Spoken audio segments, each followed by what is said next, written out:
as a service, and I have various clients from all around the world, from the US to Germany to UK to Israel to all over the place. And I really enjoy it. It's good fun. So you probably see me kind of, shouting or being excited in photos on Twitter or at events, and YouTube live streams. Just came off a live stream literally and less than an hour ago. So I really enjoy geeking out everybody, and my main goal is open source and getting more people and more companies into open source. So Civo, I'm going to be coming after you next. So what can we open source from the Civo projects? But yeah, that's me in a nutshell. I think we do have the marketplace, which is mostly maintained by the maintainers themselves. But yeah, looking forward to it. And just wanted to do this session because there are like a few C's of DevRel: the code, the community, and content. Right. So today we're going to basically discuss content strategies and learn from Eddie's experiences. He has been making tons of content out there. So just gonna point out that it'd be great if folks can ask their questions and give in their thoughts. I know David, you create a lot of content, and so many other folks on the call. If you have any questions, feel free. But the question I have for Eddie, for getting started, is like, as a developer advocate, what does it mean by like content creation, and how is it different than some other role? Like, how do we tie in DevRel with content? Because it's not just about like as much content as you can produce. It's about the right type of content. So what from a DevRel point of view, how do you take that approach, and why do you think that's important for the organization? Thank you so much for that question. I love questions, by the way, everybody. So I hope you've all got lots of awesome questions for me. I can't wait to hear them. So this is quite interesting, actually. I want to start off with a small story, because I actually halved my content creation over the last 7 or 8 days on Twitter to see what effect it would be. Because I'm working on a course at the moment, and Sarah, my wife, and the operations manager said, you can't spend 4 to 6 hours a day on Twitter. You need to halve your content on Twitter and focus on the course before Hacktoberfest. So I thought, I'm going to take a hit on engagement and followers and so forth. I'm growing by about 270 per day. I didn't want that to take a hit. I'm on for according to Social Blade, for 100,000 by November, and I wanted to keep that. So I halved it, and I thought I was going to lose half the growth, or roughly speaking.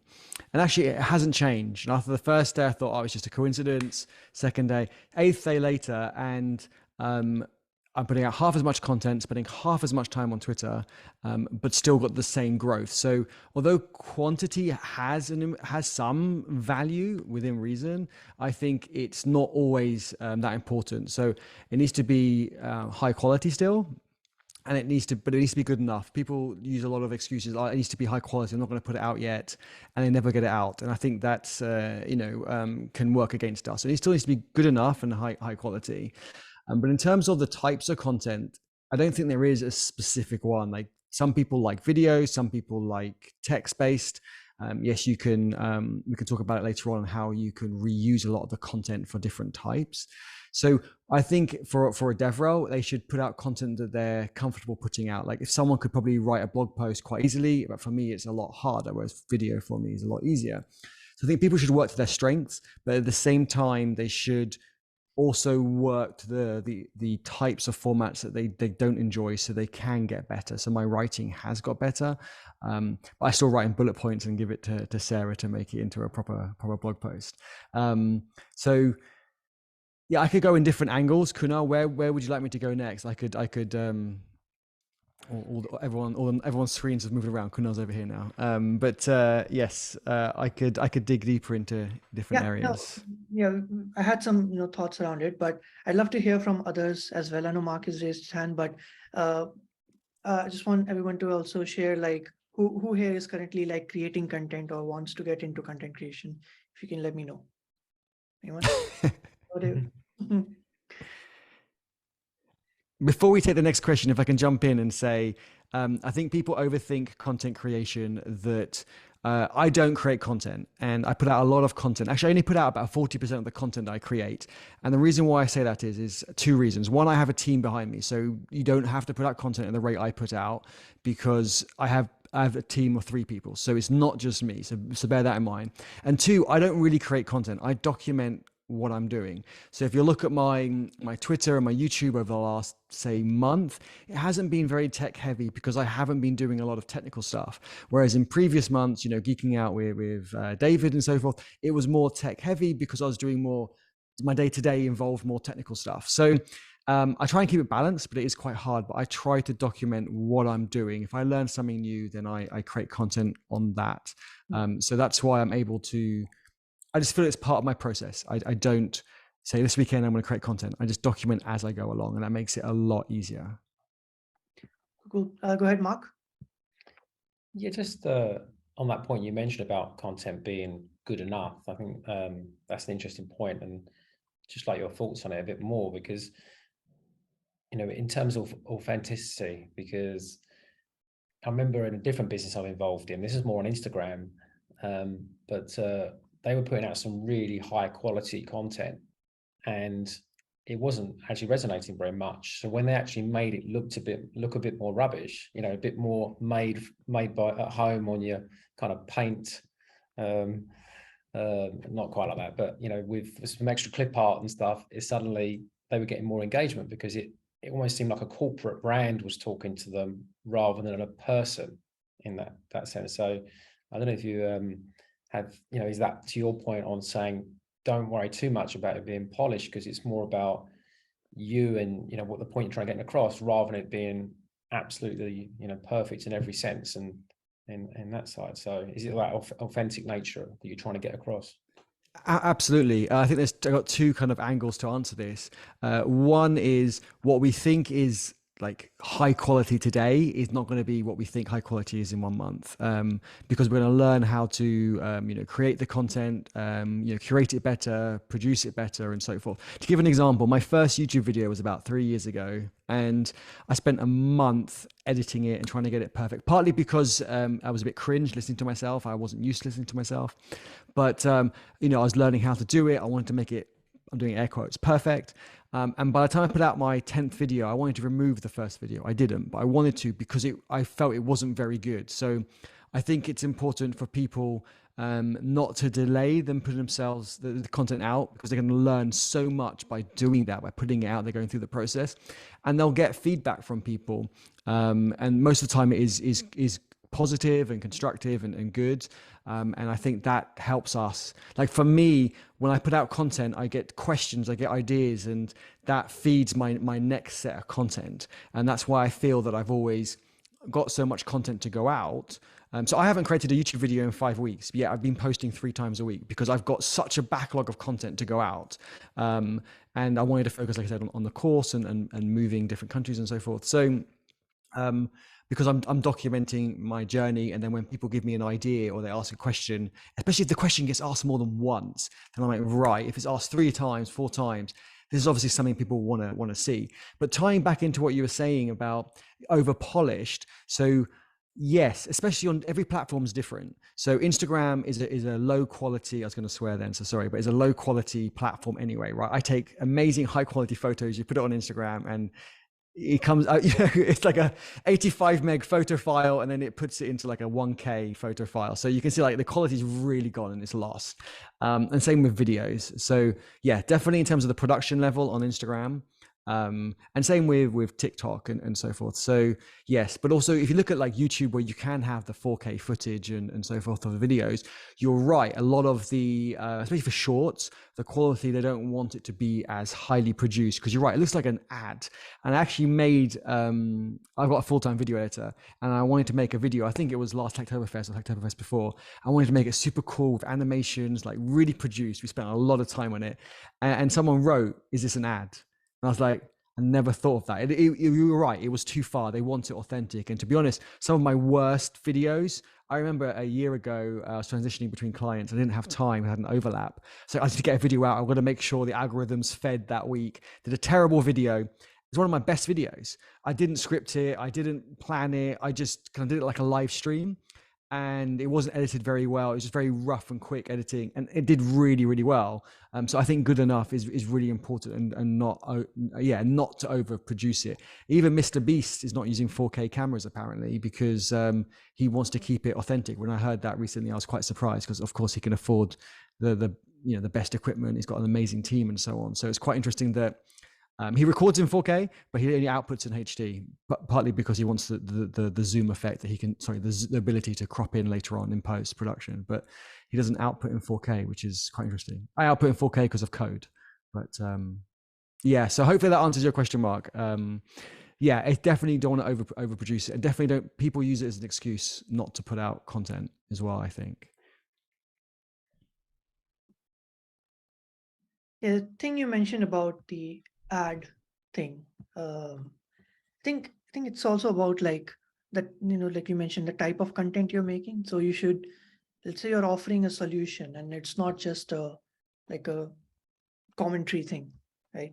As a DevRel, but we have quite a few questions here, and I believe Shive, you raised your hand as well. Thanks for the question, Mark. Shive, go ahead. Yeah, thank you so much, Eddie, for that valuable advice. And I actually wanted to know about so this part regarding the course that you mentioned, right? That now you are focusing a lot of your time on this course that you're creating.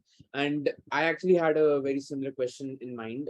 So even I have got the opportunity to create a lot of content, more video-based content and less of blog-based content. But I was curious to know that when it comes to more longer format content that someone is working on. So it could be like, let's say, a video series, right? So for example, Kunal, you have been putting up a lot of DevOps related stuff. And then of course, Eddie, you are working on this course. There's a similar opportunity where me and Rishit from this call will be working on cloud-native WebAssembly. So we are actually going to be creating a course. So far, we have just come up with the course structure. But what are some of your suggestions when it comes to creating this kind of a course that will probably take months at a time as well, which covers a lot of different things? So what is some of the prerequisites or some of the suggestions that you'll have for such kind of more longer format content? Not longer format, not in terms of the duration, but in terms of how how stretched it will be, like how much gross amount of content that we are having in this kind of a course. Okay, I think I understand the question. I'll try and answer, and then we can maybe you can feed back and we can direct where it can go. So I want to take a slight sidestep first, and I'll come back to it. Is going back to the length and longevity of the content and the quality. I think it's important that, like with tweets, they don't have to be as high quality as say a blog post, because the tweets after 24, 40 hours, they're kind of gone. Whereas a blog post is more evergreen, and people are discovering my videos from 2 years ago and contacting me and getting in touch. But in terms of kind of courses and longer form content, I think what I've learned from doing my previous course that I did is we want to do it in bite sizes for people, so therefore they can feel a sense of achievement sooner, and they might only have like 20 minutes before their next call or class or whatever it is, but they can do maybe 2, 3, 4 videos. Also for updating the content, so I think keeping the videos shorter is quite good, because if you want to update it in the future, then you don't have to re-record an entire video. Whereas if it's like a 1-minute video on one specific feature, then you can update that video quite easily. And for more content that's got more life, more longevity, I think it takes longer because you want to spend more time making that quality better, especially if it's if it's a course that you want to be super proud of and so on, and you want to get feedback from people maybe before you share it out there to make it a lot better. I don't know if that answers your question. If not, please feedback and we can dig a bit deeper. No, I think that totally makes sense. Like as you mentioned that keeping or sort of breaking it down into these bite-sized pieces of content and then stitching them together.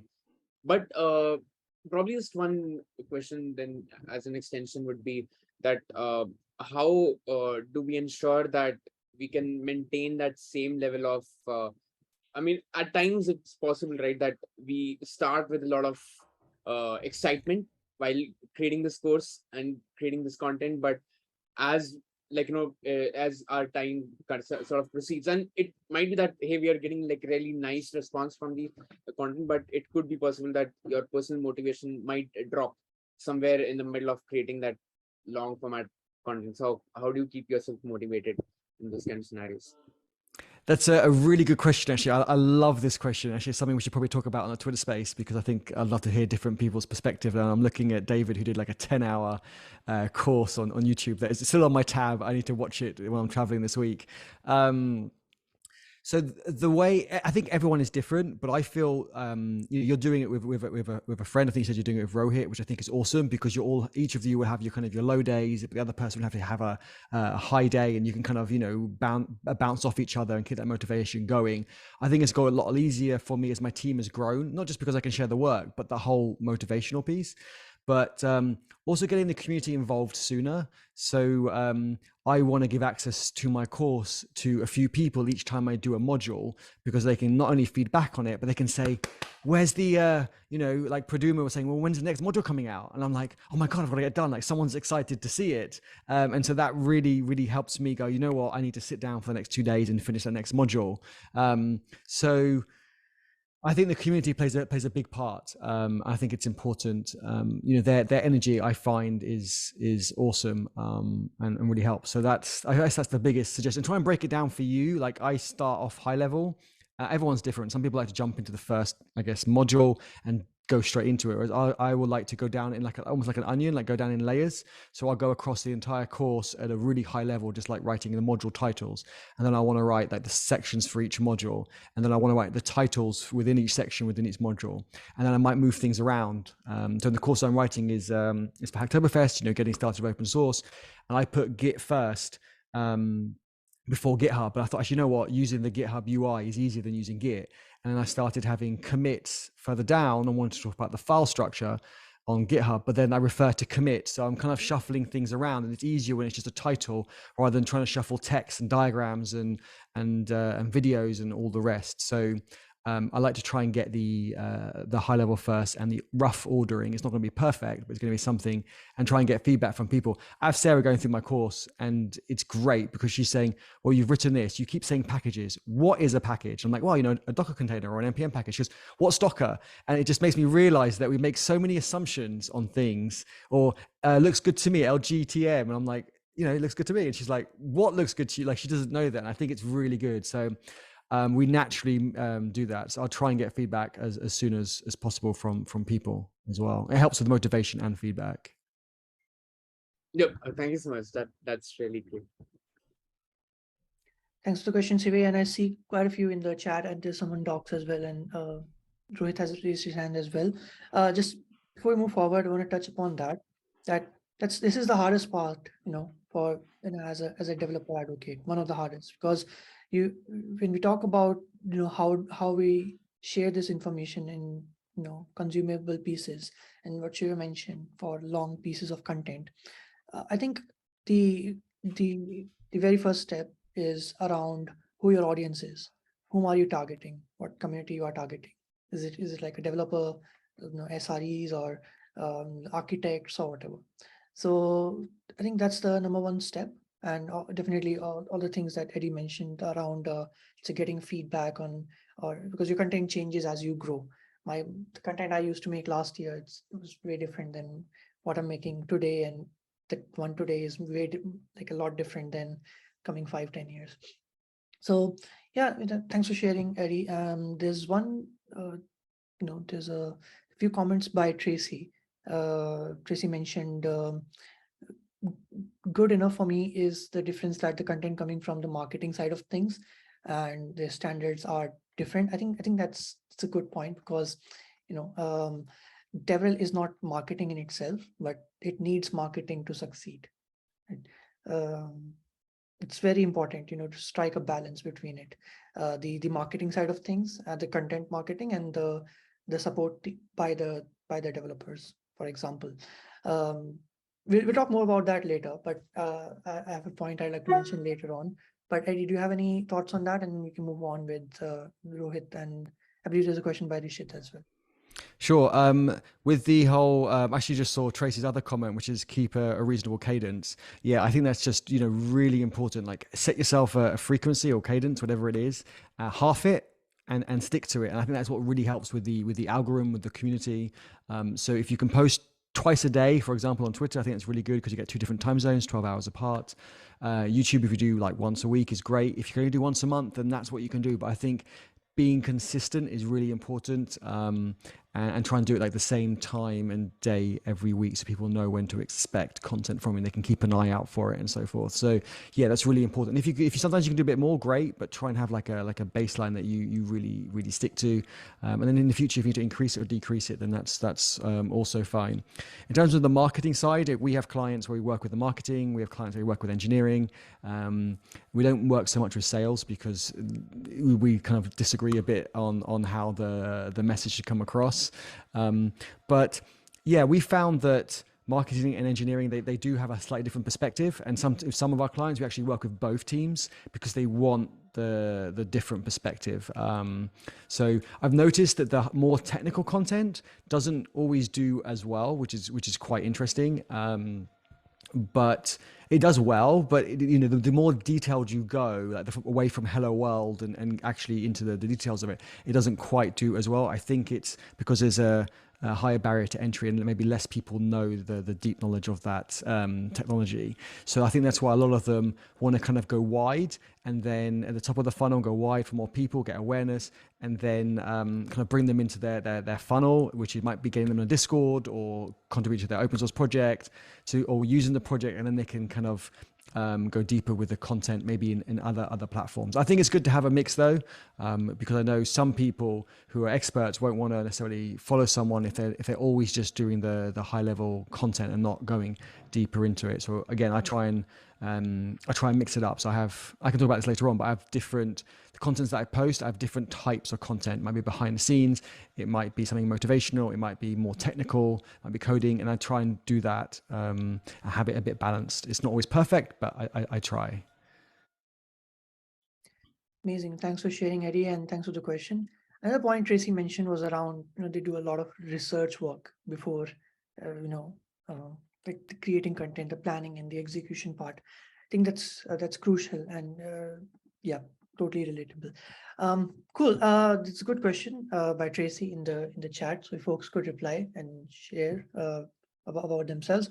Also, hello Nikita, nice to see you over here. If you have any questions or you wanna share your thoughts, feel free. But we have a question by Rishit. Rishit, would you like to ask it or me to read it?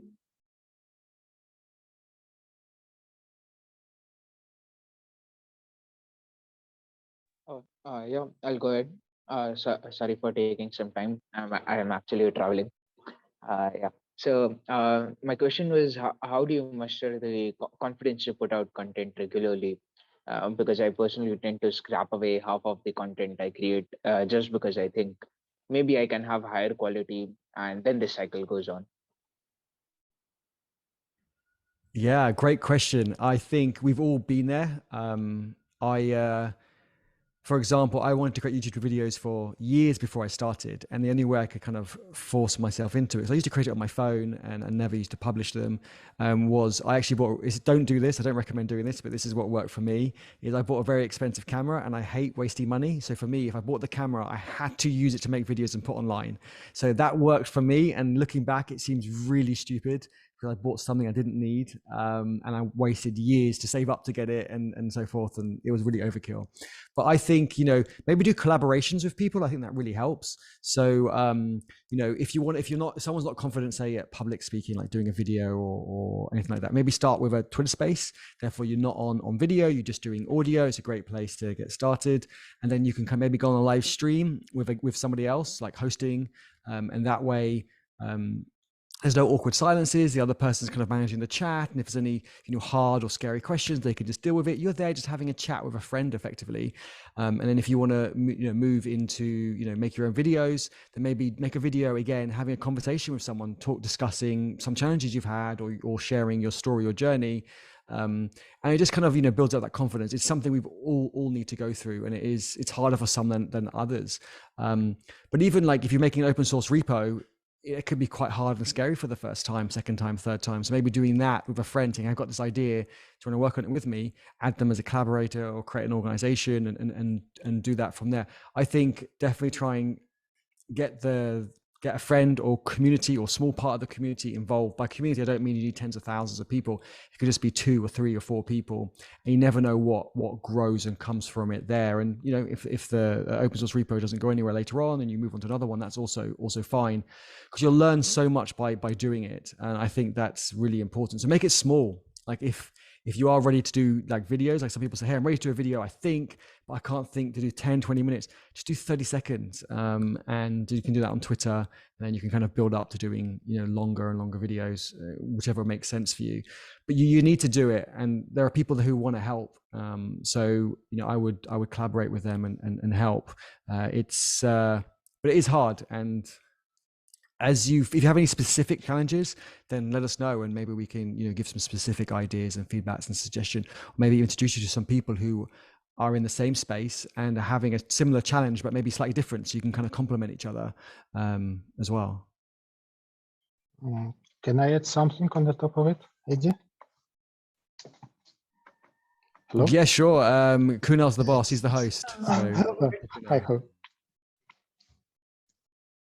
is it okay if I add something, Kunal? Yeah, go for it. Yeah, so basically my idea is that, well, I see 2 problems here. First of all, perfection. Well, perfection kills everything because you will never be perfect. And second one, there is a chance you are going in totally wrong direction. So the small steps which matter for people, they allow you to find if you are going into right direction or if you can focus better. Because so create something which is needed by community, a small tweet, and create them regularly. So, and you'll be surprised how much stuff you don't know and how valuable you can be in other things. So that's it. That's what Kunal does, actually, by the way. If you look at his posts, and Eddie as well, they don't make posts like how to fix the whole world in 3 days. They make actionable posts which are small, and that's it. So, and if you have any concerns, contact me, I'll help you. I know nothing, but I share a lot. That's it. Thanks for the shout out, Nikita. Yeah, I mean, it's always focusing on action items. I personally think that, okay, I mean, the theory part and stuff, you can find it in docs. The blog should not look like docs. Blogs are different. Docs are different. But I'll share more about that, you know, and at the end, in the closing remark, because Rohit has, you have had your hand raised. So yeah, we can go ahead. And Shwal, congrats. I know you joined Solo recently. Very nice. Yeah. So how's that treating you, and how's the dev? Are you working as a dev advocate there? Or? Yeah. So currently working as a developer advocate. First, I was working as a NLP and MLOps kind of a role. So then switched to DevOps. So it is nice working on. But that's why I wanted to ask one doubt, which is like I'm currently learning various things like how to create the content all over the world. But creating the tweets, blogs was my previous means like I was writing on the LinkedIn only post and all. But when I come to know about the Twitter threads, so it is really working nice. Like I can easily share things, but I never tried the video things. So first of all, I'm trying to understand video tutorials and live streams. So what do you suggest, like starting with what I am deciding, like I want to go forward like this, like I will just go on the podcast at the start and live streams, and then slowly if I understood how the video tutorials and talking in YouTube tutorials, how that works, then I will come to know on the video. But still I'm little fuzzy on the side, like how can I speak on the video tutorials. So how you manage to talk, keep the content all over, like you are on the videos also, you are on the threads also, and writing post all over. So one thing you mentioned, which is documenting the tweets, so it is nice, but how can be content be managed, like documented at the one day for entire month? So how is it possible? So Kunal and you can guide me on this. Could you just repeat that last sentence though? I heard everything before, but you broke up for me for that last sentence. Okay. So Just the talking last about, 10 words. I missed the last 10 words. That's all. okay, so I was asking about like you document the everything, right? So every tweets and all, but in just one day, how can you manage every tweets for entire month? So it is like we can't get the content. So it will be one script content we can do, but threads how we can manage, right? So that I was little confused. On the video side also, you can add the points which I asked previously. Sure. So I get my content to work a lot harder for me. Then I don't try and create new content for Twitter or for YouTube or live streams. A lot of it is repeated. So for example, let's take a concrete example for today. I did a live stream just before this call, and we were reviewing people's open source projects and profiles and shouting them out. I learned a lot on the live stream. People had some great examples of what to do, what not to do, and we discussed with the community on the live stream. That's probably given me tweets for the next month, not full time, if that makes sense, because I want to spread them out with the other types of content.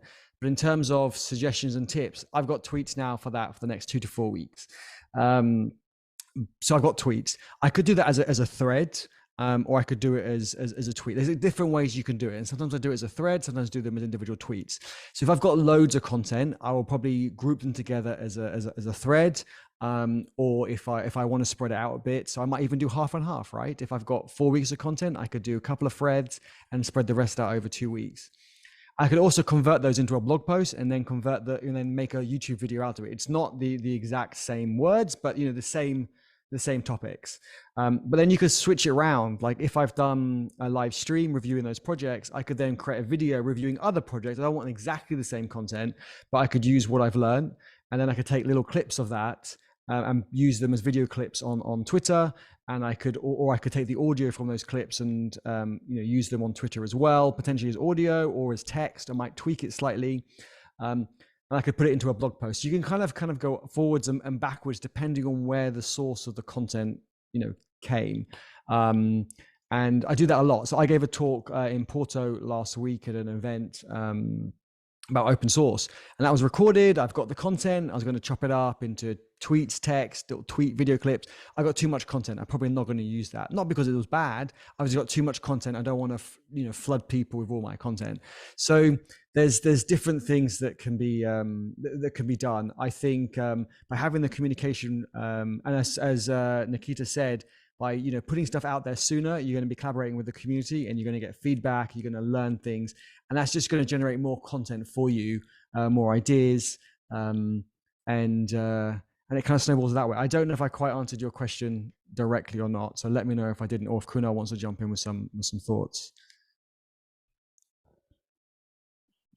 Yeah, most of the things Eddie covered, so I won't repeat that. So one thing I'd like to mention so at Civo also, we use something called Buffer, which is a tool that you can use to schedule content for. So we have content scheduled, like you find some nice blog post or something, so you schedule it for like a few weeks ahead in advance. And for my personal socials, like I used to use it, like I used to use FeedHive. So it was like my entire like separate monitor was like a little bit, all the strategies and everything and all the timelines. Okay, on the Monday, I'll post a announcement post, a YouTube refresher. So it was just like a bat cave thing for my socials. But when I crossed 100K, I was like, okay, it's too much work now. Never mind, it's growing on its own. So now I don't use FeedHive or anything. I just post whenever I want. And my content that, you see the tweets, and as well, they've also reduced quite a lot. For the first time, I'm seeing like the red area in my Twitter. So I'm heavily trying to, now focus on a particular pieces of content, like just purely technical. There is some, so it all depends, like from your personal profile, it depends what you want. And, but from the company standpoint, yeah, you can definitely use it, and not just sharing about the company, but also around the niche. So like we share about like Kubernetes practices, some of the blog posts, other people's content, and not just like, okay, just Civo really specific stuff. Cool. Awesome. Thanks for the question. Nikita, you have your hand raised. Yeah. Hello again. So basically the fastest thing to do something is not to do it. So my question will be the same I ask people on the meetups. What's the end goal? Draw me a picture of people you are trying to help. Tell me why they need this video. Why is it video? Why is it not a podcast? Why it's not a tweet? What exactly we are trying to achieve here?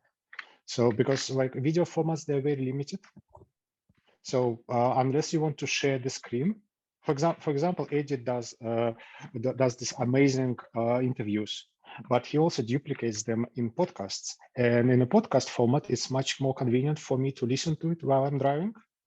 So and also videos, they take enormous amount of time to to manage, modify, and so on and so on. So when it's your full-time job, I understand they just full-time job, then it's cool. But if you're doing it in your free time and you want to become visible, then making 3 videos per month will not make you visible, and it's also not the best help for your community.